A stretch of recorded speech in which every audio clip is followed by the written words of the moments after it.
Gracias por la invitación de estar aquí con ustedes el día de hoy. Ya, de hecho, en estos tiempos raros de encierros y pandemias, el tiempo se mueve muy raro y misterioso. Creo que ya son casi 2 meses desde la última vez, aunque haya parecido que fue la semana pasada. Voy a empezar a compartir mi pantalla para ir poniendo la presentación.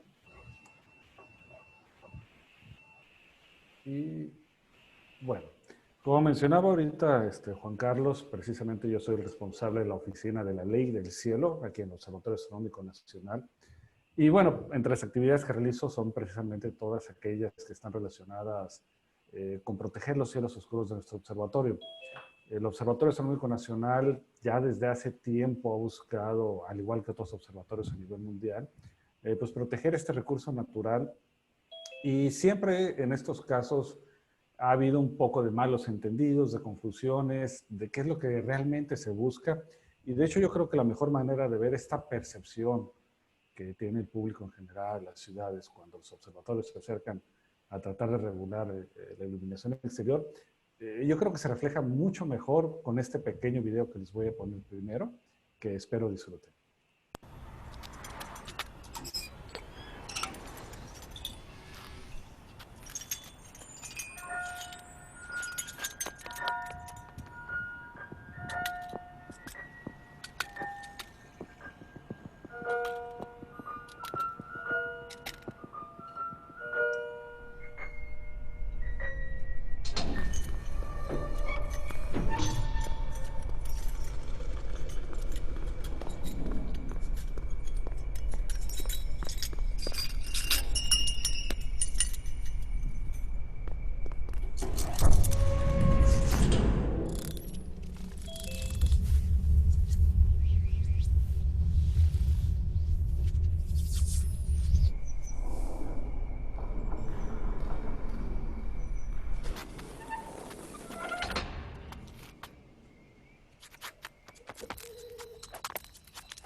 Y bueno, precisamente como les mencionaba, cuando grupos de gente, o astrónomos, ambientalistas, gente enamorada del cielo nocturno busca acercarse con las autoridades o simplemente expone la problemática, así como en el video, muchas veces la respuesta que se tiene es que que queremos tener todo a oscuras, que queremos que las ciudades estén completamente en oscuridad.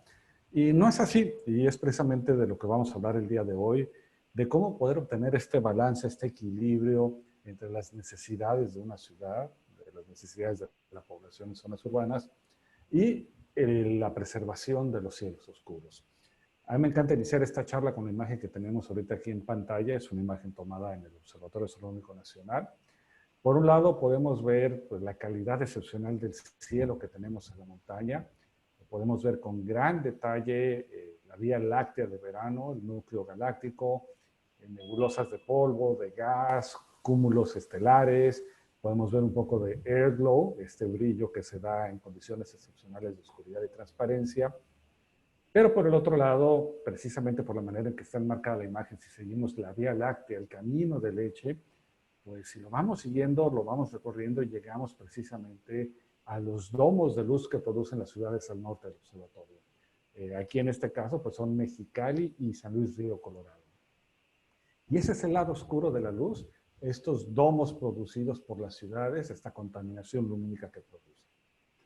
Y es que, bueno, hoy en día esta es nuestra realidad, vivimos en un mundo completamente tecnificado, visto desde el espacio, pues podemos ver estas islas de luz conectadas con ríos iluminados que son calles y carreteras. Quedan pocos sitios oscuros en el mundo, podemos hacer un mosaico de imágenes y eso es más o menos lo que veríamos.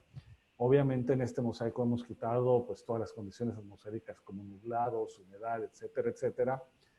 Y vamos a hacer un pequeño ejercicio y es que para poner un observatorio astronómico de alto nivel se necesitan condiciones muy especiales, se necesitan condiciones geográficas, se necesitan condiciones ambientales. De entrada necesitamos lugares donde haya poca humedad, que casi no llueva.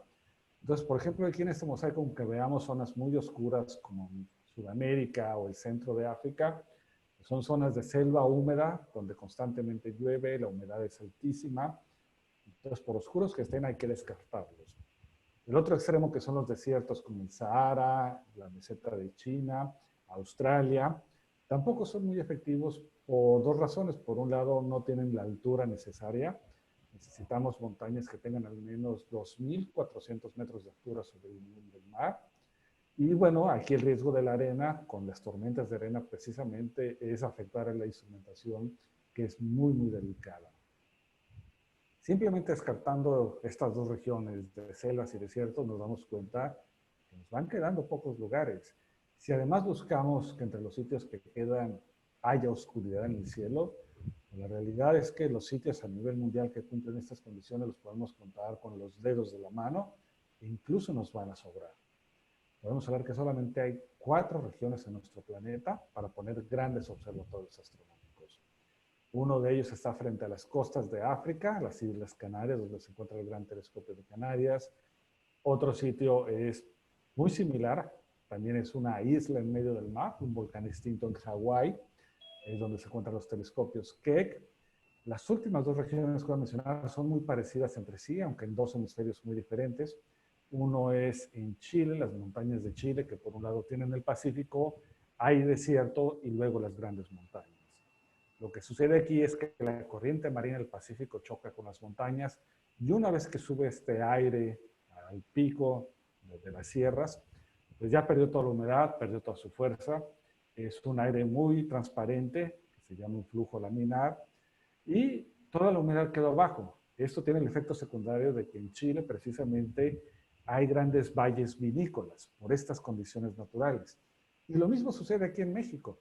Aquí en Baja California tenemos montañas, la Sierra de Juárez, la Sierra San Pedro Mártir, y viene la corriente del Pacífico con el mismo efecto, choca con la sierra y al subir al tope de la montaña, pues ya tenemos un aire, una corriente de aire bastante limpia y transparente.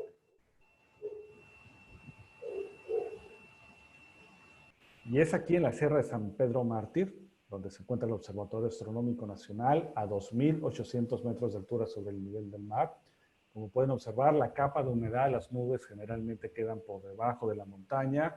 En ocasiones puede haber nublados durante el día, pero al llegar la noche la corriente térmica cambia y se despeja grandemente. Tenemos uno de los mejores récords a nivel mundial, más del 90% de noches despejadas al año. Y eso nos ha permitido ir creciendo desde que se instaló en los 70s y actualmente tenemos ya más de 6 telescopios ópticos. Y la parte interesante asociada a estos grandes laboratorios, a estos grandes observatorios, es la inversión económica para el desarrollo de ciencia, de tecnología y de personal humano. Actualmente el observatorio, un presupuesto anual más o menos es como $1,500,000 y buena parte de eso pues va en mantenimiento, salarios, suministros, etcétera, etcétera. Es decir, tenemos aquí también el subproducto de que es un beneficio para la economía local y regional. Y bueno, San Pedro Mártir, como les mencionaba, está entre los mejores lugares, entre los mejores 3 a nivel mundial, entre los mejores 2 en el hemisferio norte. Y la calidad de aire es tan transparente, tan oscuro el cielo, que nos ha permitido crecer con proyectos internacionales, donde tenemos ya socios de Estados Unidos, Taiwán, Francia, Alemania, que buscan instalar aquí sus proyectos, algunos de ellos telescopios robóticos. Y es que la calidad de nuestro cielo es tal que incluso se pueden tomar imágenes como estas con una simple cámara fotográfica. Esta la tomó un compañero con su cámara reflex, no usó telescopio, no usó nada, simplemente tomó varias imágenes, hizo un stacking, es decir, la sumó. Y esa es la calidad que se tiene, una imagen con cámara reflex tomada en nuestro centro galáctico en el Observatorio Astronómico. Y a futuro queremos seguir creciendo, está un proyecto bastante avanzado, que es un telescopio de 6,5 metros, y ya casi está terminado el diseño y esperemos pronto podamos iniciar su construcción. Y bueno, el tema de la charla, la contaminación lumínica, no la he definido todavía, la he mencionado, pero no me he metido a decir de qué se trata y cómo se produce. Vamos a empezar diciendo que es un exceso de iluminación artificial. Para nosotros los astrónomos el efecto es que aumenta el brillo del cielo, va a opacar la luz que nos llega de objetos de interés, objetos que queremos estudiar como estrellas, planetas, nebulosas, galaxias, cúmulos de galaxias, etcétera, etcétera. Y es interesante esta imagen que tengo aquí a un lado del texto porque es una imagen que se tomó en una pequeña comunidad de Canadá, fuera de una de las grandes ciudades. Y es interesante porque se tomó esta imagen y 2 semanas después hubo un apagón y esto fue lo que sucedió. Mucha gente había olvidado cómo se veía la Vía Láctea y de repente volvió a aparecer cuando se fueron las luces. Y no ha sido la única vez que sucede, ya pasó también en Los Ángeles hace algunas décadas. Hubo un apagón muy grande en la ciudad y en las zonas cercanas y de repente servicios de 911 de emergencias empezaron a recibir muchas llamadas de gente alarmada de que de repente estaban viendo una luz muy extraña en el cielo y era la Vía Láctea que estaba ahí todos los veranos como todos los años, pero simplemente el brillo del cielo de la ciudad la había ocultado. Y esta es una métrica muy sencilla de realizar, de darnos cuenta qué tan contaminado está nuestro cielo a nivel mundial, porque actualmente, de acuerdo al nuevo Atlas de Contaminación Lumínica, 4 de cada 5 personas ya no pueden ver la Vía Láctea.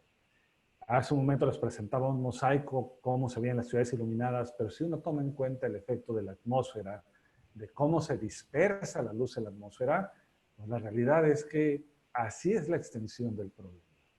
Ya 4 de cada 5 personas no pueden ver la Vía Láctea.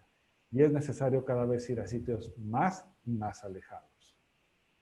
En Norteamérica, aquí específicamente Estados Unidos y México, podemos ver precisamente a qué grado llega. Siempre me llama mucho la atención de cómo Estados Unidos parece que lo dividieron a la mitad, así como con una regla, partidito muy recto, muy derechito. El lado oeste, donde hay grandes campos de cultivo, pues obviamente la civilización se ha extendido, pequeñas comunidades, granjas, campos grandes de diferentes cultivos. En cambio, el oeste, por sus condiciones más agrestes, montañas, desiertos, pues obviamente la civilización no se ha extendido tanto. Nuestro país, podemos ver que el centro de México está completamente iluminado. Ciudad de México, toda la zona metropolitana, el Bajío, Guadalajara, es prácticamente una sola mancha de luz. Podemos ver que hacia el norte de México, Chihuahua, Sonora, casi toda la península de Baja California se mantienen en oscuridad. Tradicionalmente, el suroeste de Estados Unidos y el noroeste de México, por su poca humedad y sus montañas, pues ha sido desde hace mucho tiempo tierra predilecta de los astrónomos. Monte Palomar, cerca de Los Ángeles, entre Los Ángeles y San Diego, por mucho tiempo tuvo el telescopio Hale, que fue de los más grandes del mundo en su época. Arizona tiene una gran cantidad de observatorios. El Kitt Peak National Observatory, cerca de Tucson. El observatorio Lowell, cerca de Flagstaff, que fue donde se descubrió el planeta enano Plutón. Cerca de Tucson también están Mount Hopkins y Mount Graham. Y bueno, Arizona, precisamente por estos grandes observatorios que tiene, desde hace muchísimo tiempo ha buscado cómo protegerlos de la contaminación lumínica de las ciudades de Tucson y de Phoenix. Nuevo México tiene el observatorio Sloan. Sonora tiene el observatorio astrofísico Guillermo Haro. Tiene otro sitio que a futuro podría servir, que es Cerro Azul. Y lamentablemente podemos ver que todos estos sitios que he mencionado ya de alguna manera han sido afectados por la contaminación lumínica. Incluso Arizona, que ha sido ejemplo para mucha gente desde hace décadas, como mencionaba, pues ya Kitt Peak no se escapa de su contaminación lumínica ni Mount Hopkins. Al momento, en toda la región, solo el Observatorio Astronómico Nacional en la Sierra San Pedro Mártir mantiene un cielo completamente oscuro. Si bien podemos ver que estamos ya rodeados de pequeñas comunidades, pues precisamente el observatorio ha buscado acercarse con las autoridades para tratar de mitigar el problema de prevenir la contaminación lumínica y de mantener las condiciones así como están. Es decir, estamos en una etapa crítica de evitar que se siga expandiendo esta mancha luminosa. ¿Cómo se produce? Pues bueno, si tenemos una ciudad, una comunidad donde la iluminación está mal diseñada, mal implementada y la luz escapa por arriba del horizonte, pues va a chocar con partículas suspendidas en el aire, smog, polvo, ceniza, partículas vegetales, un largo etcétera. Va a rebotar y va a bajar. Entonces no importa que el observatorio esté a 100 o a 150 kilómetros de distancia, este reflejo de la luz que escapó de la ciudad pues va a llegar a los instrumentos del astrónomo y si quiere estudiar una galaxia lejana, pues la luz, tanto de la galaxia como la luz de rebote de la ciudad, se va a llegar al mismo tiempo al sensor, al instrumento, se va a confundir y como se decía en términos antiguos, se nos va a velar la película. Es decir, el astrónomo no va a poder distinguir en su detector qué luz es cuál y básicamente se echa a perder pues, cualquier cantidad de datos que se hayan podido tomar. Lo interesante ha sucedido en los últimos años, en unos 15 años hacia acá, podríamos decirlo, que el problema de la contaminación lumínica dejó de ser algo exclusivo para la astronomía. Empezamos a ver cómo este problema, esta situación, pues empieza a afectar a la sociedad, al medio ambiente, y la verdad es que hay mucho que rascarle en este sentido. Este es nuestro panorama urbano el día de hoy, un exceso de iluminación, hay que decirlo como tal, es un exceso. Y lamentablemente cuando caemos en estos excesos hay una gran problemática asociada. Algunos de ellos tienen que ver con consumo de energía, otros tienen que ver con la misma seguridad. Por ejemplo, un exceso de iluminación, una luminaria, una lámpara mal instalada, puede encandilar, puede afectarnos con su resplandor y producir accidentes. Esto se hace todavía más notorio si las condiciones meteorológicas no son las ideales, es decir, si está lloviendo, por ejemplo, si hay neblina, como puede suceder, por ejemplo, aquí en la costa del Pacífico, en Ensenada, pues esto se va a hacer una problemática cada vez mayor. Resulta también que el exceso de iluminación que escapa de las ciudades afecta a la vida silvestre, y es que los seres vivos han evolucionado por millones de años, cientos de millones de años algunos, para tener sus ritmos, sus ciclos de migración, de reproducción asociados con la luz natural. Ya tienen sus calendarios, sus relojes internos sincronizados con los días largos del verano, por ejemplo, con las noches largas del invierno, el atardecer, el amanecer, y eso marca la pauta para iniciar pues, el momento de la migración o cuándo es el mejor momento para reproducirse. Una especie emblemática de la noche, que son los murciélagos, pues precisamente dependen de la oscuridad, por ello desarrollaron su sistema de ecolocación para poder orientarse durante la noche y ser cazadores efectivos. Yo recuerdo de niño que al atardecer, viviendo en medio del desierto, era común que en las noches del verano se ocultaba el sol y empezaban a salir grandes cantidades de murciélagos de edificios viejos, de grandes árboles. Y la verdad es que los murciélagos cumplen varias funciones en nuestro ecosistema. De entrada son polinizadores, nos sirven precisamente para cuidar nuestra flora, pero también son grandes depredadores de plagas como los mosquitos. Y es interesante que conforme han ido desapareciendo los murciélagos de las ciudades, aumenta el problema de los mosquitos, por ejemplo, y con ello plagas como el dengue, el chikungunya, la fiebre del Nilo y algunas otras. Es decir, indirectamente el exceso de iluminación de las ciudades nos está afectando a nuestra salud. Y cuando hablo de nuestra salud, no solo hablo de enfermedades contagiosas. Los seres humanos, al ser seres vivos, también tenemos nuestro reloj interno, tenemos nuestro ritmo circadiano. Más adelante me meteré un poco más en esos detalles, pero de entrada, lo más común que suele suceder ante un exceso de iluminación es que empezamos a tener problemas para dormir, empezamos a dormirnos cada vez más tarde, no descansamos igual, eso empieza a arrastrar problemas como ansiedad, depresión, por no tener un buen descanso constante, y al estar precisamente la hormona melatonina en medio de todo este proceso, puede afectar otros procesos hormonales y conllevar a riesgos de cáncer, como lo reportó la Asociación Médica de Estados Unidos en el año 2016. Es decir, el impacto a la salud humana de manera directa e indirecta es algo que ya se está estudiando y la evidencia científica cada vez está creciendo más. Y es que, bueno, es algo también muy común que si no tenemos una buena noche de descanso, pues de entrada esto va a ser un escenario bastante común que muchos hemos visto y que quizá no hemos asociado con una mala noche de sueño producido por un exceso de luz artificial. Entonces, bueno, ya tenemos definida una serie de problemáticas, afecta a los astrónomos, afecta a la ecología, medio ambiente y salud, y también va a afectar la eficiencia energética, el consumo de energía, y pues en el centro de todo esto, como algo en común, estará la contaminación lumínica.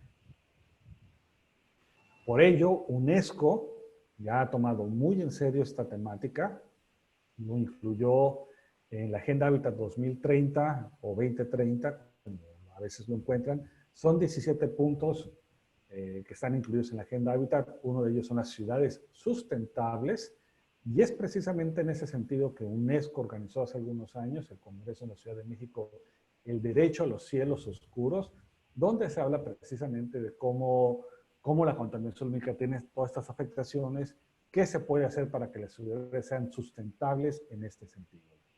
El libro El derecho a los cielos oscuros está disponible gratuitamente, pueden buscarlo tal cual, con el título del libro, El derecho a los cielos oscuros, PDF UNESCO, y encontrarán la liga para descargar. Se los recomiendo, hay muchísima información por expertos de diferentes áreas, fue un congreso internacional, y la verdad vale la pena darle un vistazo. Y bueno, tenemos un problema. ¿Qué vamos a hacer? Siempre que hay un problema extendido, un problema bastante complejo, pues podemos tener soluciones a corto, mediano y largo plazo. Siempre que hablamos de medidas a corto plazo, lo más eficiente, lo más rápido, pues puede ser empezar a normar, legislar, establecer reglamentos. Es decir, estamos hablando de implementar leyes que traten de aminorar la situación. Mencionaba que Arizona es un ejemplo a nivel internacional. Aquí en México ha sido Baja California quien ha llevado el puntero, ha sido los pioneros en la protección del cielo nocturno. Y es que en el 75, cuando se crea el Parque San Pedro Mártir como una reserva federal, es un decreto presidencial, es un decreto de 10 páginas, hay un pequeño párrafo ahí donde se menciona que se deben de tomar las medidas necesarias para que el Observatorio Astronómico Nacional pueda realizar sus actividades. Y bueno, como ya mencionamos, el problema de la contaminación lumínica es que puede venir desde muy lejos, desde 100, 150, 200 kilómetros.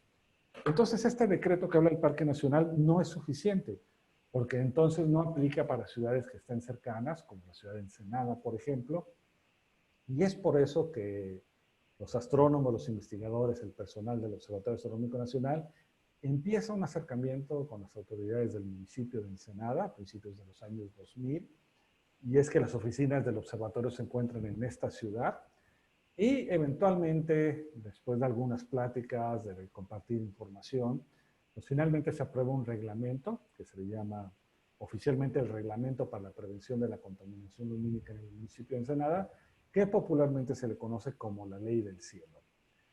Una vez obtenida esta nueva ley, este nuevo reglamento de la ciudad de Ensenada, pues se busca extenderlo.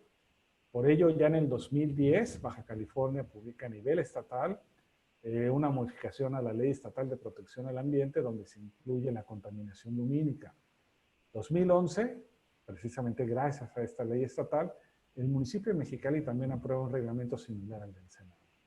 En el 2012, los astrónomos se dan cuenta que es necesario ya tener una oficina con personal dedicado tiempo completo a este trabajo. Es cuando se crea la oficina de la Ley del Cielo. Y bueno, a partir de ahí empezamos a tener ya más leyes y protecciones. 2016 entra ya en la Ley Estatal de Desarrollo Urbano. Anteriormente estábamos en la Ley Estatal de Protección al Ambiente y el problema era que al estar ahí, todas las acciones que se tomaban eran después de haberse ocasionado un daño. Es decir, después de que se notaba que había una industria, una construcción que estaba ocasionando contaminación única, entonces actuaba la Ley Estatal de Protección al Ambiente.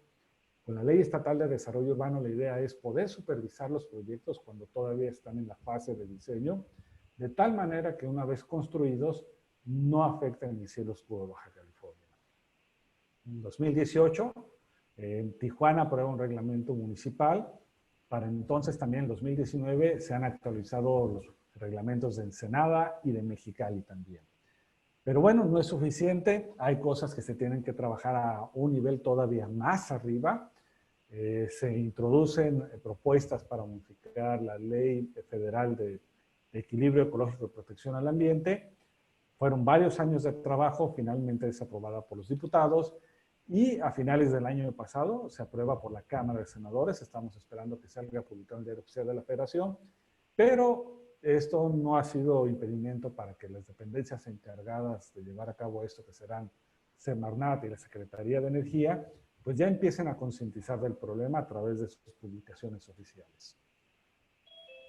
En los reglamentos municipales de Tijuana, Mexicali y Ensenada se establece un consejo técnico, que es un grupo de personas con diferentes áreas de especialización que apoyarán al gobierno local, que apoyarán a la presidencia municipal en cómo se debe trabajar el tema de la iluminación exterior. Se va a establecer, por ejemplo, cuáles son las lámparas o luminarias para el alumbrado público, cómo serán las zonificaciones, porque no es lo mismo iluminar un centro histórico, por ejemplo, que un área comercial, un área residencial o un área industrial. Y también se deben de tomar acciones para concientizar a la ciudadanía y llevar este mensaje. La parte técnica del reglamento es bastante sencilla. En el Consejo Técnico de Ensenada, pues tenemos gente del ayuntamiento, hay un sitio permanente por el Instituto de Astronomía de la UNAM, pero también va a haber representantes de la comunidad, representantes de la sociedad, como la comunidad astronómica, centros de investigación y tecnología, los colegios de ingeniería y arquitectura y los medios de comunicación. Entre todos ellos, pues se va a buscar la manera de llevar a cabo nuestro propósito. Y bueno, quizá podríamos resumirlo de esta manera. El primer mito siempre va a ser que más iluminación va a ser más seguridad. Esto no es así. Aquí lo que tenemos que hacer énfasis es mejor iluminación. Aquí en este ejemplo que tenemos 4 luminarias con diferentes ángulos de corte. El primero es una luminaria que emite en todas direcciones. Es el peor de los casos. La mitad de la luz va hacia arriba, creando resplandor en el cielo, ocultando las estrellas, desperdiciando la mitad de la energía y ocasionando resplandor. En el otro extremo, podemos ver el mejor caso. Aquí tenemos una luminaria donde hay un alto corte vertical de luz, casi toda la luz va dirigida hacia abajo, Y tenemos varios beneficios. Por un lado, el más obvio y visible es que el cielo se va a ver más oscuro con más estrellas, pero si, por ejemplo, lo que importa realmente es la iluminación a nivel de suelo, pues bueno, en el primer caso a lo mejor necesitamos una luminaria de 150 watts. Pero si ahora la luz está mejor dirigida hacia abajo, quizás solamente 60 o 70 watts son suficientes. Tenemos un ahorro económico ahí, de entrada, bastante perceptible. Y la siguiente mejor es esta. Si el ángulo de corte es bastante fuerte, pues no nos vamos a encandilar. La fuente de luz, el filamento, el bulbo o los LED, dependiendo de la tecnología usada, pues van a estar cubiertas y lo podemos notar también aquí. En los primeros dos casos, el resplandor de la luminaria nos encandila y no nos permite ver detalles. En los últimos dos casos, al no tener esta fuente directa hacia nuestros ojos, pues podemos ver con claridad y nuestra seguridad entonces sí va a mejorar. El reglamento se establece precisamente el alumbrado exterior como el alumbrado vial, pero también se habla de reflectores para parques, para estadios, de cómo el cono de luz debe ir dirigido hacia abajo. Si estamos hablando de fachadas de espectaculares o de anuncios, pues bueno, la idea es que sea de arriba hacia abajo. Si por alguna razón física tiene que ser de abajo hacia arriba, el cono de luz debe estar completamente dirigido al área iluminada y nada más. Otro concepto que se ha introducido aquí es el de la luz intrusa. Y la luz intrusa es aquella que va dirigida a sitios no deseados. Por ejemplo, ¿cuántas veces estamos en nuestra casa en la noche queriendo descansar? Una luminaria mal instalada, la caja de luz de un negocio, una tienda de conveniencia que se queda prendida toda la noche y nos está iluminando el interior de nuestra casa, y un largo etcétera. O incluso el vecino que tiene estos reflectores mal instalados, también puede ser un problema que a la hora de tratar de descansar, pues tenemos este escenario y tenemos que recurrir a cortinas cada vez más gruesas. Una parte del trabajo que se realiza es trabajar con ingenieros, con arquitectos, buscar nuevos conceptos de iluminación en la creación de edificios de construcciones. Tenemos un ejemplo aquí, es un edificio con una fachada con bastante detalle arquitectónico y bueno, instalaron, yo creo que muy rápidamente, sin pensarlo, unos reflectores que mandan la luz hacia el frente, así como indican las flechas rojas. Y bueno, si uno se pone a pensarlo un poquito, va a encontrar lo siguiente. Si yo estoy parado enfrente del edificio durante la noche, pues voy a tener tres reflectores apuntándome a la cara. No voy a ver el detalle arquitectónico, me va a encandilar. Todo el esfuerzo, todo el trabajo que hizo el arquitecto para construir esto, pues fue desperdiciado. Yo no voy a apreciar ese detalle. Pero también hay otro problema más práctico. Si yo estoy encandilado, no voy a poder ver claramente quién entra o quién sale o quién pasa por enfrente de ese edificio. Y eso va a pasar también con las cámaras de seguridad. Las cámaras de seguridad, al igual que el ojo humano, pues no son perfectas, no tienen un contraste infinito. Y si está demasiado iluminado, pues se va a saturar el sensor y no se va a ver nada. Las zonas oscuras van a quedar completamente invisibles. Y bueno, esto es algo que se podría solucionar fácilmente si cambiamos el ángulo de estos reflectores a como está ensombreado en negro, dirigiendo la luz de arriba hacia abajo, como indican las flechas amarillas. Y esto es un error común que se ve muchísimo en varias partes. Por ejemplo, tenemos un negocio que está sobreiluminado y bueno, tenemos el problema de contraste. Curiosamente queda una zona a oscuras, que a lo mejor lo que querían evitar era precisamente que áreas oscuras. Hubiera sido tan sencillo como en vez de poner estas 8 luminarias, estos 8 reflectores que tiene la fachada, pues repartirlos de una mejor manera, de tal manera que la iluminación sea uniforme y tanto el ojo humano como las cámaras de seguridad puedan apreciarlo.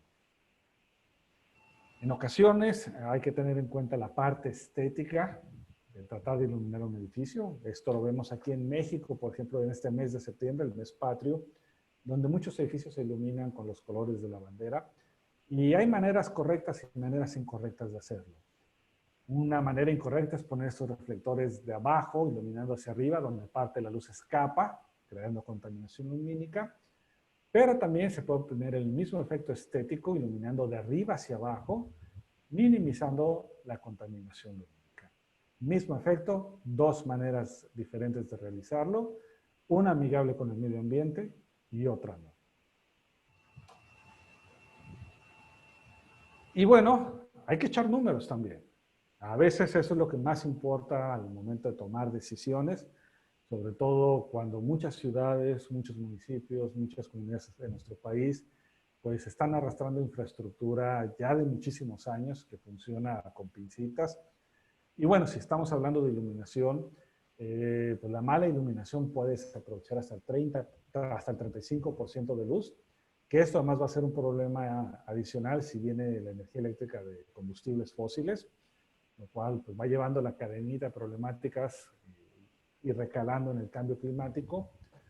Y bueno, uno puede hacer estos números de si tenemos luminarias con una emisión del 5% por arriba del horizonte, no importa si es por diseño o por mala instalación, pues es un problema que se va a multiplicar rápidamente. 1000 luminarias con este 5% de pérdida va a equivaler en el consumo de energía a 50 luminarias iluminando hacia el cielo, toda la noche, todas las noches. Una ciudad mediana con 25,000 luminarias ya va a tener un consumo equivalente de 1,200 luminarias toda la noche, todas las noches. Una ciudad grande como Tijuana, que tiene 80,000 luminarias, ya estamos hablando de un consumo equivalente de energía de más de 5,000 luminarias. Entonces podemos ver que implementando un diseño sensible, una correcta instalación y la intensidad adecuada, pues este ahorro, así como las hormiguitas de poquito en poquito, se va a ir sumando y al cabo de algunos años se va a notar en las finanzas del municipio. Aprovechando al hacer una renovación del alumbrado público, pues se puede mejorar la iluminación vial y con ello la seguridad.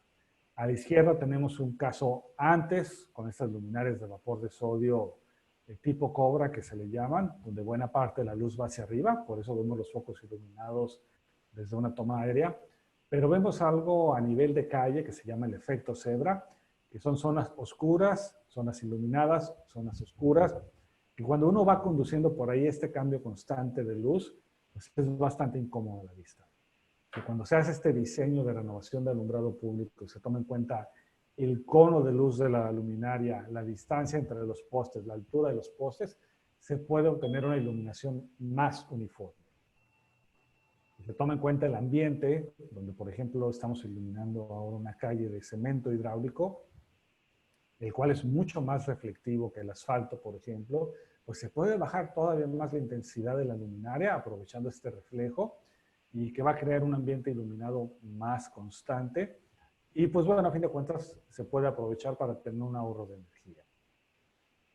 Y precisamente en términos del mito que mencionaba en un principio con el video, donde queremos tener todo oscuras, pues bueno, este es un ejemplo de cuando se hacen las cosas correctamente. Esta es una pequeña comunidad cercana a un observatorio en Chile, perdón, esta es en Canarias, y bueno, podemos ver que las calles están muy, muy brillantes, de hecho la luz es tanta que los cerros contiguos también están iluminados.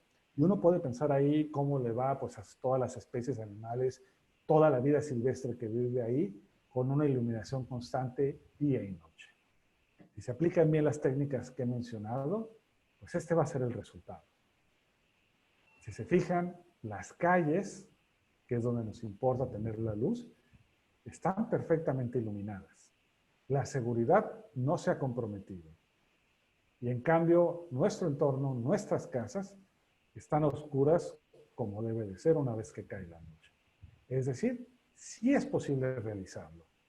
Y bueno, esta es la parte que se puede trabajar mediante las leyes, cómo debe ser la iluminación exterior. A mediano plazo hay que trabajar un poco más allá, hay que trabajar con la tecnología, hay que mejorar nuestras fuentes de iluminación, hay que ir más allá de solamente una luminaria. Muchas veces me ha tocado, cuando ando en estas reuniones, de qué hace un astrónomo metido en la iluminación vial, por ejemplo. Y es que un astrónomo, a fin de cuentas, es un científico, es un físico, que lo que mejor hace es entender la luz. Los astrónomos no tenemos un laboratorio donde meter una estrella, lo único que podemos hacer es observar la luz que llega de la estrella, descomponerla en espectros y tratar de desmenuzarla, estudiarla lo más posible. Necesitamos entender cómo se genera, cómo se transmite, cómo se dispersa, cómo se absorbe la luz. Y eso nos da buenas herramientas. Hay que tener en cuenta también la parte fisiológica, la biología del ser humano. Sabemos que hay varias células en nuestros ojos. Unas de ellas son sensibles a la luz de diferentes maneras. Los más conocidos son los bastones y los conos. Los bastones son poco sensibles y monocromáticos, solo ven en gris, son los primeros que se activan. Después tenemos conos, diferentes conos, 3 de hecho, para los colores primarios, que bueno, necesitan más estimulación de luz para poderse activar y pues son los que nos dan nuestra visión a color. Pero resulta que hay otra célula, la célula ganglionar, que se conocía desde hace mucho tiempo, pero solo hasta hace poco, unos 10, 12 años quizá, que se conoce cuál es su función. Sabíamos que esta célula era sensible a la luz, pero resulta que es sensible solo a una región muy pequeña del azul. Y de hecho coincide con el azul del cielo. Cuando les mencionaba hace tiempo de los ritmos circadianos, nuestros relojes internos, resulta que este es el switch. Ese es el switch que le dice al cerebro cuándo es de día y cuándo llega la noche. Mientras veamos el azul del cielo, pues nuestro cerebro va a estar recibiendo el estímulo de la célula ganglionar, pero una vez que llega el atardecer y los colores naranjas que vienen con él, pues la célula ganglionar deja de ser estimulada, el cerebro deja de recibir la señal y empieza a producir la melatonina que nos va a llevar a descansar y descansar profundamente. Entonces aquí vemos un problema. Mientras tengamos estimulada la célula ganglionar con luz azul, pues vamos a tener problemas para descansar. Y aquí es importante entender cómo se genera la luz por fuentes artificiales. El color blanco que interpretamos nosotros de la luz del día es un espectro continuo, una intensidad bastante homogénea. Nuestro primer intento de luz artificial fue el foco de tungsteno, un filamento que no era otra cosa más que una resistencia eléctrica que con el paso de la electricidad se calentaba y emitía luz, aunque la mayor parte de esa energía se convertía en calor. Tenemos varias opciones con lámparas de vapor de sodio a alta y baja presión. Si le preguntas a los astrónomos, te van a decir que la lámpara de sodio a baja presión es la ideal porque es solo una línea de emisión que se puede bloquear fácilmente en los instrumentos, pero la realidad es que su reproducción de color va a ser pésima. Colores como el azul y el verde, iluminados con una fuente de vapor de sodio a baja presión, se ven negros. Necesitamos una fuente que nos dé colores más naturales. Hasta hace poco lo más común en ese sentido, o lo mejor efectivo, eran las lámparas de halogenuros metálicos, que de hecho se siguen usando hoy en estudios profesionales de cine y de fotografía, pero ahorita todo se trata de LED, las lámparas LED. Y resulta que la lámpara LED que usamos comúnmente en la iluminación es en realidad un LED azul. Solo emiten el azul, un pico muy fuerte. Ya pueden ver hacia dónde va el problema. Qué bueno, para reproducir el resto de los colores se le pone encima una cubierta química a base de fósforo que nos da esa jorobita de colores. Y aquí uno puede jugar con lo que se llama el balance del blanco. Entre más cubierta de fósforo le pongamos, el pico del azul va a ser menor. Y entonces la altura relativa de los dos picos pues va a ser más parejo y ese es el balance del blanco. Más azul va a ser un blanco frío que se le llama, poco azul va a ser un blanco cálido, que es muy similar al que tenemos con las lámparas de sodio, las lámparas incandescentes. Y bueno, más o menos así es como veríamos la temperatura de color, el balance de blanco se mide en Kelvin. Un blanco neutro anda alrededor de los 5.000 Kelvin, perdón. Un blanco muy frío, blanco muy azulado, estamos hablando de 10.000 Kelvin. Y bueno, lo que se recomienda en términos de salud y contaminación lumínica es usar valores menores a los 3.000 grados Kelvin. Es decir, aquellos que van más hacia el ámbar. Podemos ver aquí una comparación entre dos luminarias, una luminaria 6.000 Kelvin que se ve muy azul y una luminaria 3.000 Kelvin LED que se ve este color muy parecido a las lámparas de vapor de sodio. La reproducción de color es mejor incluso que una lámpara de vapor de sodio, entonces sería un sustituto ideal siempre y cuando esté bien apantallada. Este es un cambio que se puede ver ya desde el espacio. Esta es la ciudad de Guadalajara, donde se ve que buena parte ha reemplazado las luminarias a LED blanco. Todavía quedan zonas con luminarias de vapor de sodio. Y bueno, este es un fenómeno que estamos viendo ya en todas partes del mundo. Aquí en Ensenada se realizó también. Fue un proyecto que llevó 2 años en realizarse. Se cambiaron 17,000 luminarias de vapor de sodio de alta presión contaminantes lumínicamente a 25,000 luminarias LED full cut-off. Podemos ver la imagen donde lo ves de perfil y no se ve la fuente. Bueno, un poquito porque me se le echo acá la foto, pero pues toda la luz va dirigida hacia abajo. Fue un proyecto donde estuvo involucrado el Consejo Técnico que mencionaba, particularmente la Facultad de Ingeniería de la Universidad Autónoma de Baja California y el Instituto de Astronomía. Este era Ensenada antes. Podemos ver las calles con lámparas de vapor de sodio. Podemos ver incluso en esta toma aérea pues los focos individuales, todos los puntos de luz que estaban emitiendo luz por arriba del horizonte, de tal manera que incluso podemos ver aquí en la zona cercana los techos que se ven levemente iluminados todavía. Eso fue el antes. Y este es el después. Fue un proyecto de 2 años, se aprendió muchísimo. Lo bueno es que sí se minimizó la contaminación lumínica, ya no se ven las lámparas emitiendo hacia arriba. Lo podemos ver que en los techos ahora sí se ven oscuros. Sí hubo un ahorro considerable de energía por la eficiencia de las nuevas luminarias. Lo malo es que fue un blanco frío de 5100 Kelvin, a pesar de que recomendamos 3000 Kelvin. La parte fea es que ahora los anuncios comerciales de tiendas, gasolineras, farmacias, comercios, restaurantes son más visibles. Y es algo en lo que seguimos trabajando todavía el día de hoy. Y bueno, desde San Pedro Mártir, que pues bueno, desde ahí empezó todo, ¿cómo se ve el cambio? Esta es una foto tomada en San Pedro Mártir con una lente ojo de pescado, vista hacia el norte. El domo de la izquierda, el más de la izquierda, junto a uno grande, ese es Ensenada. Así se veía antes del cambio. Cuando se realizó, podemos ver que el domo de luz cambió en tamaño, a pesar de que ahora había más luminarias en la ciudad. Vemos que cambió el color. Antes era un naranja por el vapor de sodio, ahora se ve un blanco amarillento por la luz blanca LED y bueno, un poco de filtrado atmosférico, la dispersión de Rayleigh. Pero vemos que sí funciona esto. Sí vemos desde el Observatorio Astronómico que el impacto de que tiene la ciudad de Ensenada ahora es menor. Tijuana, Mexicali van lentos. Mexicali ha cambiado aproximadamente el 40% de luminarias. Ya también se está viendo el cambio del tono de su domo de luz y poco a poco va reduciendo su tamaño también. Pero bueno, no solo es el alumbrado vial, también son las casas. Lamentablemente, sobre todo en las casas pequeñas de interés social, o en muchas otras tenemos en nuestro patio o en el frente de nuestra casa, ahí nuestro foquito que se queda prendido toda la noche, no importa si es incandescente o fluorescente o ahorrador de energía, ahí lo tenemos prendido toda la noche, todas las noches. El problema es que no es un solo foco, son cientos, son miles de focos. Cuando uno ve precisamente cuánta luz emiten, pues vemos que si mantienen este diseño, pues gran parte se va a ir hacia arriba del horizonte, contaminando también. Y este es otro problema. Lamentablemente ahorita no se puede por la manera virtual en que es esto, pero siempre me gusta hacer la siguiente pregunta. ¿Por qué tenemos encendido toda la noche ese foco afuera de nuestras casas? Generalmente la respuesta que he obtenido a lo largo de los años es que es por seguridad. Y a mí me gusta bromear preguntándoles para la seguridad de quién.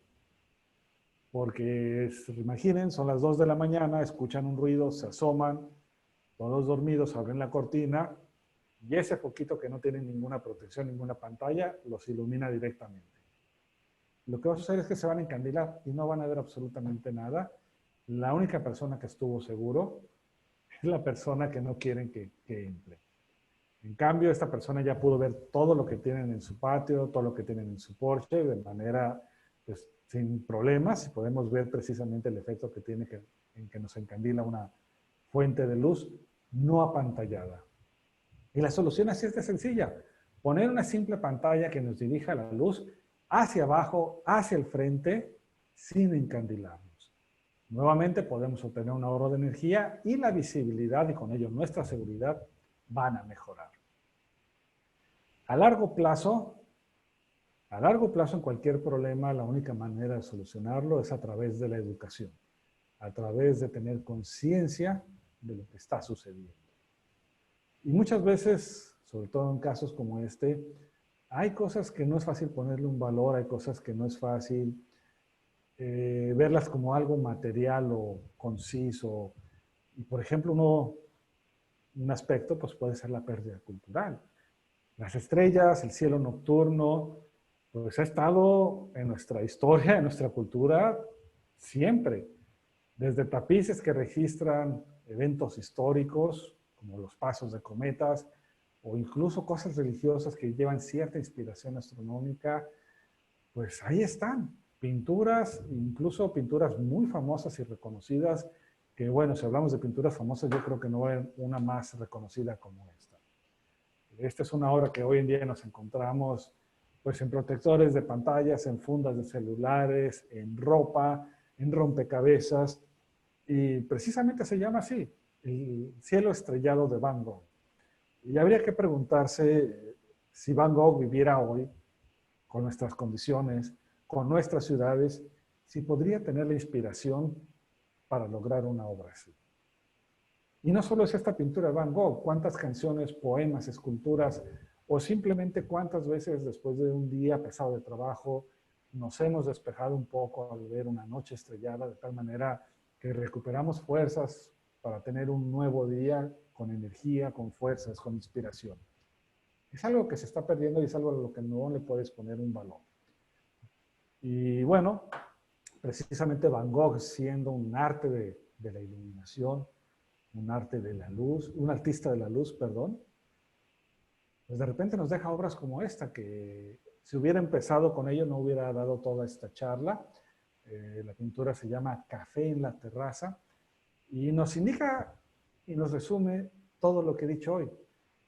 Tenemos un pequeño café iluminado en tonos cálidos, iluminado desde adentro con un toldo para evitar que la luz escape por arriba del horizonte, de tal manera que más allá las estrellas siguen brillando.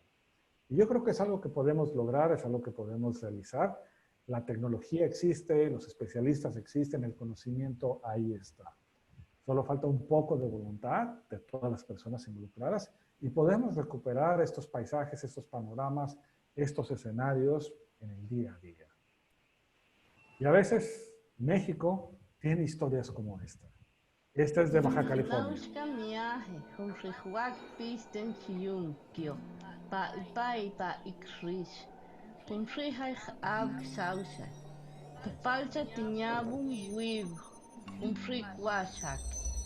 Teral Yung, Nilio Pasun Prince Nikau, Kai Hanika Pax Squadiawa. Sausa Teudi Nyapain Yusum Nyum Ausa Matumpir Kiam. Chris Nyapai Humri Imel Piche. Nyapai Muis Nyapai. Ulkatrposikawa Kalium Shaukyo Kuha. Saknaman Spa Sausa Ausa Namanka. Pa ipaño iknauch.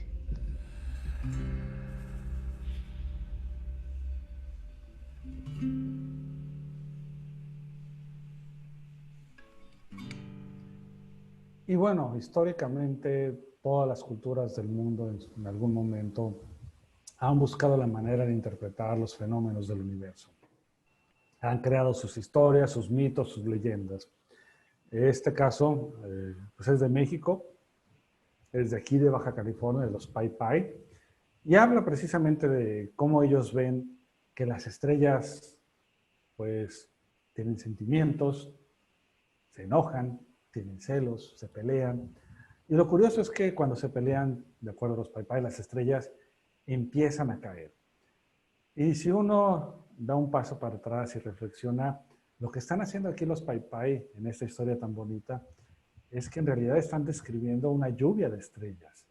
Es la manera que tenían ellos de describir este fenómeno astronómico y es una historia que por mucho tiempo, por muchas generaciones, pues fue pasando precisamente de generación en generación de manera oral, platicados. Y bueno, es triste, es irónico que tal vez algunos de ustedes escuchan por primera vez esta historia de los Pai Pai a través de un medio electrónico que emite luz artificial, cuando imagínense qué tan bonito hubiera sido escuchar esa voz que te esté contando toda esta historia en un entorno como este. a la luz de las estrellas, a la luz de las estrellas de Baja California. A lo largo de este trabajo me ha tocado colaborar con diferentes instituciones, con diferentes profesionistas de muchas áreas, y una de las colaboraciones que más gusto me dio, que más satisfacciones me dio, fue cuando me tocó trabajar un semestre con alumnos de la Facultad de Arquitectura y Diseño de UABC en Mexicali, donde se realizó una gran cantidad de material para promocionar, para concientizar el tema de los cielos oscuros. Y lo digo con mucho gusto porque en particular hubo una calcomanía que diseñó un estudiante de esta facultad, un estudiante de diseño, que dice simplemente así: hay tantas historias en el cielo y nosotros con los ojos cerrados. Ya con esto cierro yo mi charla del día de hoy y les recuerdo que pues, lo que se conoce se ama, lo que se ama se cuida. Los invito a conocer los cielos oscuros de México para que nos ayuden a cuidarlos. Apaga una luz, enciende una estrella. Muchas gracias. Perfecto. Bueno, pues muchas gracias, Fernando. Muy interesante la plática. Ahora vamos a pasar, yo creo que a la sección de preguntas y respuestas. Por aquí estamos en directo aquí en Facebook Live. Y antes que nada, pues agradecemos los comentarios de los compañeros que nos han estado siguiendo ahí por la transmisión. Y bueno, aquí un compañero aquí que nos saluda desde Chile, Boris Cepeda, dice: creo que mientras se permita la fabricación de luces con alta cantidad de espectro azul, luz fría, cada vez más irán desapareciendo los cielos nocturnos. El problema está en que permiten su fabricación y cero restricción. No se aplican normas de cuidado ecológico, ya que los animales, aves y otros se ven afectados seriamente también.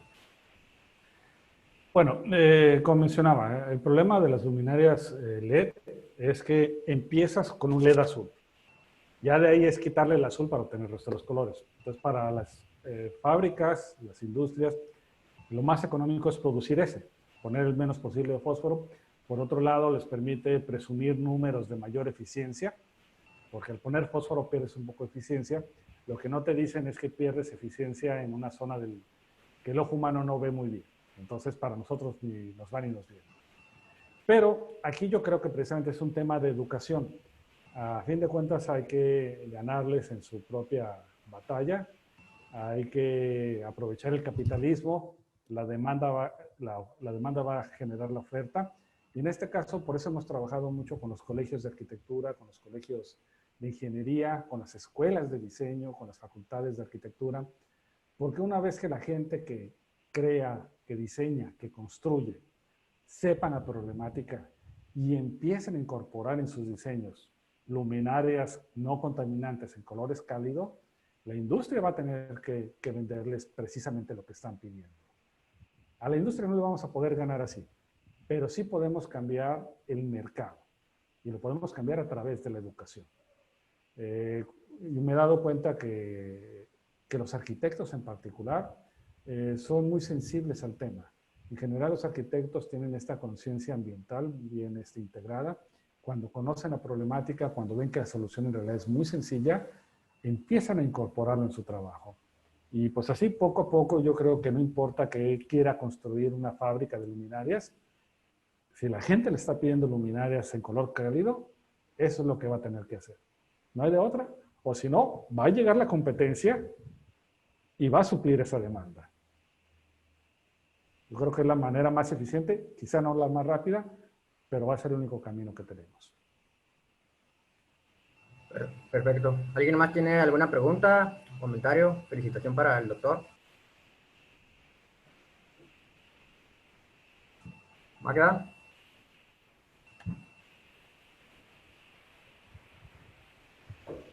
Mira, aquí también en el Facebook, Alexis Reyes está comentando: excelente charla. En mi opinión, creo que siempre habrá ese tipo de contaminación lumínica, independientemente del tipo de iluminación. Toda la luz se refleja en el suelo hacia arriba.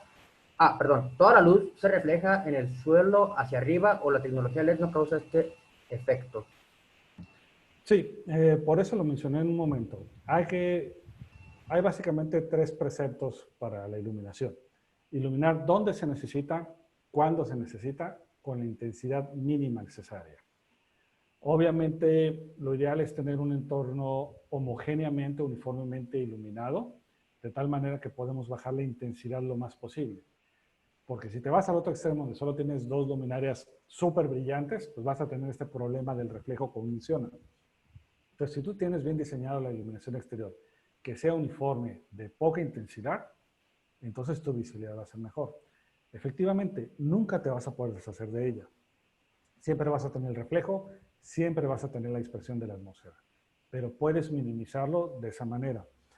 Por ejemplo, como está actualmente la norma oficial mexicana, te maneja tolerancias muy grandes en los valores de iluminación en la superficie. Te maneja porcentajes bastante grandes que puede variar. Nosotros lo que estamos recomendando es pegarnos lo más posible al valor mínimo aceptado para que efectivamente estés dentro de la tolerancia que indica la norma y tengas esta homogeneidad, que puedas tener la superficie iluminada pues, lo más uniforme posible. Idealmente lo que sigue cuando se cambie, cuando se apruebe finalmente, bueno, cuando salga publicada en el Diario Oficial de la Federación, es de las cosas que se va a trabajar con la Secretaría de Energía. Actualizar estos valores de intensidades, estos valores de color de temperatura, de tal manera que poco a poco se vayan migrando a soluciones menos contaminantes lumínicamente. Perfecto. Muchas gracias. Y bueno, Ana Vila dice, gracias por la práctica, muy amena e entendible. Héctor Arturo dice, muy interesante. Ahora lo que tenemos que hacer es exigir reglamentaciones municipales y estatales. Sí, aquí lo que se puede empezar a hacer es precisamente indicar los precedentes que ya se tiene en Baja California, pero que además ya viene un cambio a nivel federal. O sea, es algo que va a suceder tarde que temprano y pues bueno, pueden empezar a adelantar ese trabajo. Nosotros aquí en el Observatorio Astronómico Nacional, en la Oficina de Ley del Cielo, con gusto los podemos apoyar, con gusto los podemos asesorar, darles un borrador de reglamento para que puedan tener pues un acercamiento más pronto con las autoridades y decirles, bueno, aquí ya hay una propuesta que podemos adaptar. Perfecto. Homero Reséndiz dice, felicidades y gracias por compartir. Saludos desde San Luis Potosí. Andrés Alor dice, muchas felicidades al ponente, muy acertadas las observaciones médicas en cuanto a los ritmos circadianos, la ansiedad, depresión, los trastornos del sueño y la relación con la luz blanca. Atentamente, doctor Andrés Alor Vázquez. Sí, y en específico la luz blanca con un pico en el azul. Esa es la parte que más afecta. Que de hecho es algo que no alcancé a mencionar. No sé si han notado que en los últimos años los dispositivos electrónicos, computadoras, laptops, celulares, tablets, tienen este modo nocturno, donde precisamente lo que hace el modo nocturno es que va quitando el azul y nos deja colores más cálidos en nuestra pantalla. Precisamente por esta razón. Perfecto. ¿Alguien más tiene algún comentario, duda, pregunta, felicitación? Magda, adelante. Estás en mute. ¿No te escuchas, Magda, creo? Bueno, sí. Está, listo. Ahora ¿Sí? Sí. Ok, felicidades, Fernando. De veras que cada que veo tu charla derramo una lagrimita al final. Pues Y es un tema muy sensible que nos afecta no solo en la cuestión de la investigación astronómica, como está ocurriendo ahorita en la actualidad, simplemente con lo de los satélites, la contaminación arriba con tanto satélite, como los observatorios se están viendo afectados por tanta luz, ¿no? Que pasa, los Starlink, por ejemplo. Y bueno, en cuanto aquí a la ciudad, es bien triste ver realmente cómo va avanzando la mancha urbana y la contaminación lumínica incrementa y se va perdiendo el cielo, ¿no? En calidad de visibilidad, las estrellas dejan de poderse observar. Nosotros que estamos trabajando aquí con astronomía en una forma de divulgación en lo cotidiano, a aficionados a la astrofotografía, que tenemos aquí excelentes astrofotógrafos, estamos viendo las consecuencias de esta contaminación que hay Y bueno, aparte de la cuestión de la salud, también se está viendo mermada en estas condiciones por tanta luz, ¿no? Simplemente si uno tiene la cama junto a la ventana y tienes que cerrar forzosamente las cortinas, porque si no te da el focote en la cara, ¿no? Y no te deja dormir. O está el fenómeno de las 3:30 de la mañana y ahí estamos despiertos todos, ¿no? Otra cosa también que mencionabas y es importante recalcar, el uso de los celulares está incrementando la cuestión de afectación de insomnio, ansiedad, depresión, todas estas situaciones, y en mucho es por la afectación de la luz para los biorritmos, ¿no? No permiten el descanso del cerebro, la luz azul, y bueno, en reciente tiempo que están ocurriendo el cambio de luz a luz cálida, el modo nocturno, pues ya como que va un poco tratando de dañar menos. Pero bueno, nosotros como humanos, pero vemos las especies animales, yo vivo aquí a medio cerro vivo yo, ¿no? Y sí veo la afectación de los animales que se va generando, porque para la parte de atrás del fraccionamiento ya es despoblado. Y bueno, yo presumía que tenía un cielo espectacular ahí en la parte de atrás del fraccionamiento y me iba a la cima del cerro a tomar fotografía y todo, pero lamentablemente están construyendo ahí alrededor, atrás del cerro, en la parte de abajo, y ya está afectando la parte de cielo oscuro que tenía hacia el noroeste de la ciudad. Y sí, hicimos, bueno, tenemos que hacer más contaminación de ruido en este tema para poder llamar la atención de las autoridades. En un intento desesperado mandé una invitación por vía Messenger a nuestra alcaldesa, la cual respondió muy amablemente. No sé si nos hayan acompañado por parte de ahí del municipio, alguna persona que esté por aquí, pero bueno, al menos ya tuvo a bien respondernos y llamamos su atención, ¿no?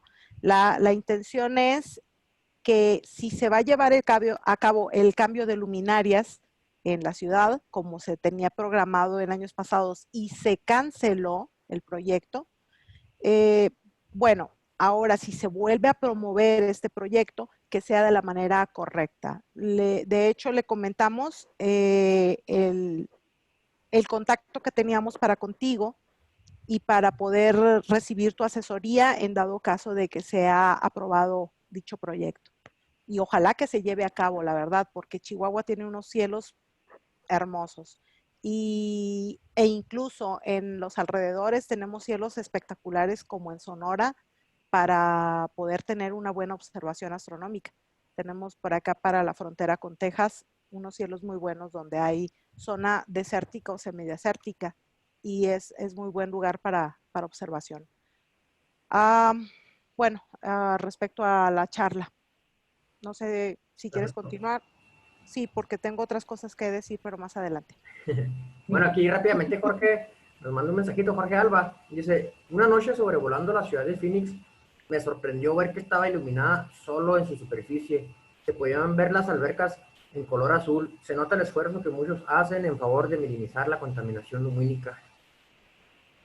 Sí, efectivamente Arizona pues tiene décadas trabajando el tema. Como mencionaba, tiene grandes observatorios. Hay una gran cultura al respecto. Nos llevan, valga la redundancia, décadas de ventaja en ese sentido. Pero aún así, Phoenix es de las ciudades más grandes de Estados Unidos, como veían en el mapa Contaminación Lumínica hace rato. A pesar de estos grandes esfuerzos, aún así los observatorios cercanos, como el de Kitt Peak, ya no tienen los cielos que tenían hace 40 años. Y eso es muy triste. Por eso mencionaba también que pues, hay que seguir trabajando en mejores tecnologías de iluminación. O sea, no solo es poner las reglas, hay que buscar mejores maneras de iluminar. Y pues bueno, poco a poco se puede ir logrando este balance. Y es un trabajo que, bueno, complementando lo que decía Magda hace rato, aquí hay que ser tercos, hay que ser persistentes. Administraciones públicas van y vienen, pero uno tiene que estar ahí para darle continuidad a los proyectos. Entonces, pues lo único que les puedo recomendar por el momento, no suelten ese hueso, sigan insistiendo, si no es en esta administración, es en la siguiente. Así ha sucedido en Arizona, así lo estamos haciendo en Baja California, y es el camino que van a tener que seguir ustedes también. Hay que ser persistentes. Perfecto, gracias, Fernando. ¿Alguien tiene una última pregunta o comentario para dar por finalizada la charla? Yo. Adelante. Bueno, primero que nada, muchas felicidades, doctor. Me gustó mucho la plática, sí estuvo muy amena y muy padre. Y no tengo dudas así como tal, pero sí sí mencionó varias cosas que yo no sabía y estuvieron muy geniales. Por ejemplo, cuando estaba explicando lo de las luminarias que eran más ideales, mencionó una que era, creo que apuntándose a la pared. Esa jamás se me había ocurrido y de hecho hasta tiene sentido, entonces eso estuvo muy padre. También no sabía lo de los animales, sobre las tortugas y las aves, eso tampoco tenía idea. Yo pensé que no afectaban tanto a los animales la luz de la luna. Y había mencionado otra cosa, pero ya se me fue. Sí, fíjate, Bueno, pero sí. Es curioso que mencionas ese ejemplo. No lo alcancé a extenderme en ese sentido, pero por ejemplo el caso de las tortugas marinas, precisamente la manera en que las afecta es lo siguiente. Cuando nacen, cuando rompen los huevos, una manera que tienen de encontrar el camino de regreso al mar es precisamente el reflejo de la luna y las estrellas en la superficie del océano. Entonces el problema es cuando por un lado tienes el mar, pero por el otro lado tienes ya una carretera, un fraccionamiento que tiene luz. Entonces las tortugas que están haciendo, que rompen el cascarón, pues simplemente no van a saber en qué dirección ir. O sea, precisamente le estamos metiendo ruido, le estamos metiendo interferencia de cuál es el camino a seguir y específicamente es lo que sucede en este caso. Las tortugas marinas, pues ahora sí que se nortean, en vez de seguir la luna y las estrellas en el reflejo, pues se van a las calles, a las carreteras y bueno, podemos imaginar qué sucede. Perfecto. Gracias, Fernando. Gracias, Yanis. ¿Alguien tiene ahora sí, ya por último, para dejar descansar al doctor, alguna pregunta, comentario, felicitación? Tomatazos. Tomatazos. Vale. Aguanta. Aguanta. Al cabo que de Fernando es noctámbulo también, no hay problema. En cuanto a, bueno, comentarios aquí en relación y al margen. El evento que viene próximo de Space Apps, este evento ahora lo están enfocando con charlas, conferencias, aparte del el hackathon que hicieron el año pasado. Aquí tenemos a Alan Soto que nos puede platicar. Bueno, el punto está en que Alan, muchas gracias, nos invitó nuevamente para participar en el evento. El año pasado me tocó ser juez de los proyectos que presentaron los muchachos y este año tuve la invitación para formar parte de un panel que se va a tratar precisamente sobre este tema de los cielos oscuros. Mismo que dije yo, ajá, Fernando tiene que estar ahí. Entonces le pasé el contacto a Alan y Alan le hizo la invitación a Fernando, ¿no? Que creo que sí aceptó y bueno, lo vamos a volver a tener ahí y vamos a estar platicando. No recuerdo la fecha exacta, Alan, te cedo la palabra. Es el día 3, muy tempranito para mí. Ah, es verdad, cierto. Es que tú tienes una hora, ¿verdad? Antes que nosotros. ¿Qué son 9 de la mañana, Fernando?